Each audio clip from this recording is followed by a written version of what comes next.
काय परिस्थिती राहणार आहे पावसाची, तर 13, 14, 15 आणि 16, 17 ऑगस्टपर्यंत राज्यात विखुरलेल्या स्वरूपाचा भाग बदलत पाऊस पडणार आहे. सर्वदूर काही पडणार नाही म्हणून हा अंदाज सर्वप्रथम लक्षात घ्यायचा.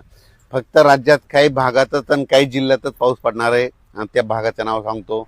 राज्यामध्ये फक्त ह्या 17 ऑगस्टपर्यंत नागपूर, भंडारा, गोंदिया, चंद्रपूर, यवतमाळ, अमरावती, अकोला, बुलढाणा, त्याच्यानंतर जळगाव, धुळे, नंदुरबार आणि मालेगाव ह्या पट्ट्यामध्ये काय होणार आहे, 2 कमी दाबाचे पट्टे आहेत. आता एक चाललाय आणि परत त्याच्या पाठीमागे आणखीन एक कमी दाबाचा पट्टा आहे. ते मध्य प्रदेशकडे जात असल्यामुळं त्याच्यामुळे ते सीमालगत त्या जे जिल्हे आहेत त्याच्यामुळे त्या भागामध्ये जे महाराष्ट्राचे सीमालगतचे जिल्हे आहेत मग त्या जिल्ह्यामध्ये काय होणार आहे, 17-18 ऑगस्टपर्यंत तिकडल्या पट्ट्यामध्ये मात्र ते पाऊस जोराचा पडणार आहे, शेतात पाणी साचणारा पडणार आहे म्हणून हा अंदाज लक्षात यायचा. पण त्याच्यामध्ये मग आता मराठवाडा आणि पश्चिम महाराष्ट्राची काय परिस्थिती, तर आधी सुरुवातीला काय करू, जे वंचित जिल्हे आहेत, एक सोलापूर जिल्हा, धाराशिव जिल्हा, लातूर जिल्हा, बीड जिल्हा, सांगली, पंढरपूर त्या परिसरामध्ये मात्र 14 ऑगस्ट 15 ऑगस्टमध्ये ह्या 2 दिवसामध्ये आणि आज देखील 13, 14 आणि 15 ऑगस्ट ह्या 3 दिवसामध्ये भाग बदलत पाऊस पडणार आहे आणि पिकाला लागल तसाच पडणार आहे आणि शेतात थोडंफार पाणी साचणार पडणार आहे म्हणून हा अंदाज लक्षात यायचा. मुसळधार काही पाऊस पडणार नाही म्हणून हा त्यांनी अंदाज देखील लक्षात यायचा.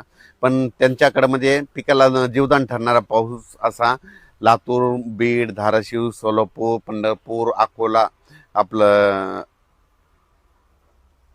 कोलकोट, मंगळवेढा, आटपाडी, सांगोला ह्या परिसरामध्ये काय होणार आहे, म्हणजे ह्या 13, 14, 15 ऑगस्टच्या दरम्यान तिकडे दररोज वेगवेगळ्या भागात पाऊस पडणार आहे, सर्वदूर काही पडणार नाही म्हणून अंदाज लक्षात यायचा. त्याच्यानंतर हा पाऊस काही काही ठिकाणी 1 तासाचा, कुठं अर्ध्या तासाचा, 22 मिनिटाचा, 10 मिनिटाचा, 5 मिनिटाचा असाच असणार आहे म्हणून अंदाज लक्षात यायचा. पण त्याच्यानंतर राज्यात मात्र परतीचा पाऊस धुमाकूळ घालणार आहे म्हणून हा अंदाज सोलापूर जिल्हा, लातूर जिल्हा, बीड जिल्हा, जालना, संभाजीनगर, अहिल्यानगर, सांगली, कोल्हापूर, सातारा, मानखटाव, म्हणजे मानखटावकडं तिकडं दुष्काळजन्य परिस्थिती आहे, म्हणजे काही तालुके असे आहेत की तिकडं पाऊस कमी पडतो, तिकडं मात्र परतीचा पाऊस पडणार आहे म्हणून हा अंदाज त्या शेतकऱ्यांनी लक्षात घ्यायचा. त्याच्यानंतर पुणे, मुंबई, इगतपुरी, संगमनेर, अकोले, नाशिक, दिंडोरी ह्या परिसरामध्ये सरी चालू राहतील आणखीन जवळपास 17 ऑगस्टपर्यंत म्हणून हा अंदाज लक्षात यायचा. आणि त्याच्यानंतर मुंबईला देखील सरी येत राहतील म्हणून मुंबईकरांनी देखील अंदाज लक्षात यायचा.